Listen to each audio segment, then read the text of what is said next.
everybody, it's Julie, and I thought I would share some really fun projects I've been working on with glassine envelopes. Now, glassine paper is very interesting stuff. It's a lot like wax paper, and it's thin and translucent, and it's often used by philatelists for collecting stamps, the highly collectible stamps, and by entomologists for preserving very delicate insect specimens. And it's also used in the food industry for packaging baked goods or even things like pizza because it has water, air, and grease resistant properties.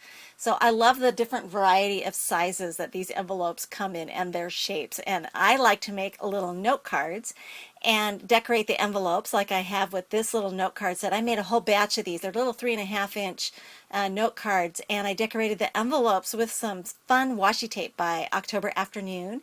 And then I made a little shaker pocket. Now this is the quickest and easiest shaker pocket you could ever make, using one of the narrow skinny ones, and put some confetti inside there. And then I thought it would be fun to try making some party favors. And this one's kind of a girly one, makes you think of tea parties.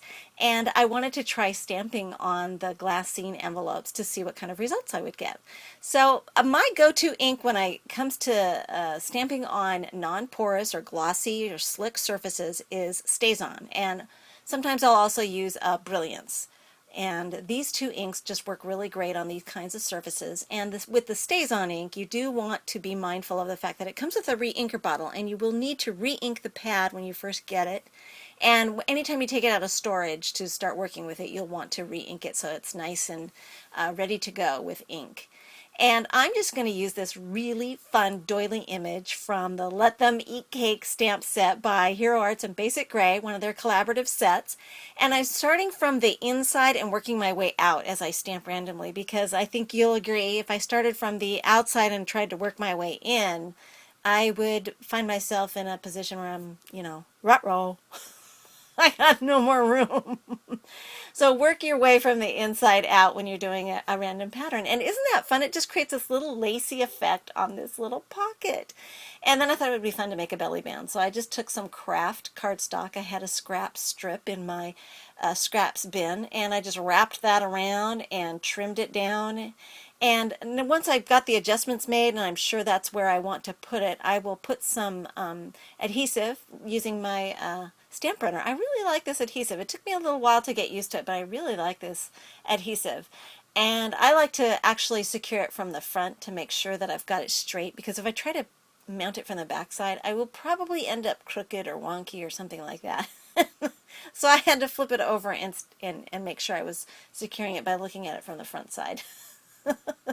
And then I'm using this really great die from a Hero Arts and Sizzix stamp and die set. It's the messages and frames, and I love this little shape. I use it a lot because it's so versatile and very classic looking, so it can go with a lot of different things in my supplies. So I picked a piece of paper from the 6x6 Paper Cottage collection by Basic Gray, and it coordinates with these awesome stamp sets that Hero Arts and Basic Gray have produced together. And then I'm just going to make a little banner to go on top of that. And I'm using my square punch because if you're like me, I can't make an even V-notch there in my little banners to save my life. So I have to cheat and use a square punch.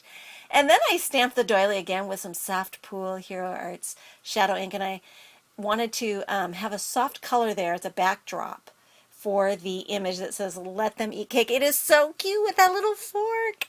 And then I just punched that out with a circle, centered it with the little circle punch there, and popped that up with some 3D dots to get some dimension. And then I'm just tucking some little goodies in there, these little chocolates. My husband loves these little guys. I can't remember what they're called, but I had a whole bag of them, and so I stole some of his candy. And then to seal it off, now there's there's a lot of different ways you could close off these envelopes, but they don't have any adhesive on the flap, so you're kind of at liberty to decide what you want to do. So I decided I would punch a hole and put some ribbon. And I'm using this seam binding ribbon from a package of the Tim Holtz trimmings.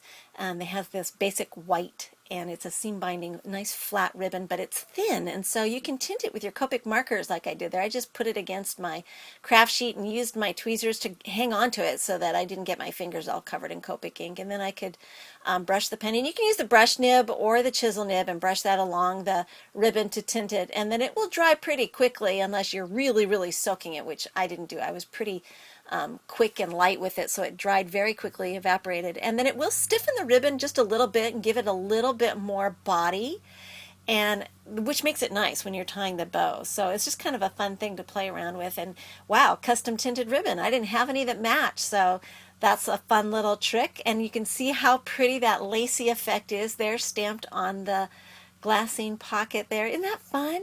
And you could even emboss these if you wanted to do something really classy and elegant, like, you know, wedding favors. And the trick with this is to use Versamark ink, and then any point at which you're going to be folding anything over, you might want to mask that off, because as you fold, if you've embossed over the area where you plan to fold it, you're going to end up cracking and flaking off the embossing. So I used a post-it note, masked it off, and then I'm just using Versamark ink to ink up the stamp, and I'm just stamping from that direction because it's easy for me to make sure I'm placing the paper down where I want it. And then that post-it note actually acts as a handle, so I can hang on to it and lift it up without getting my finger all covered in Versamark or messing up my stamping.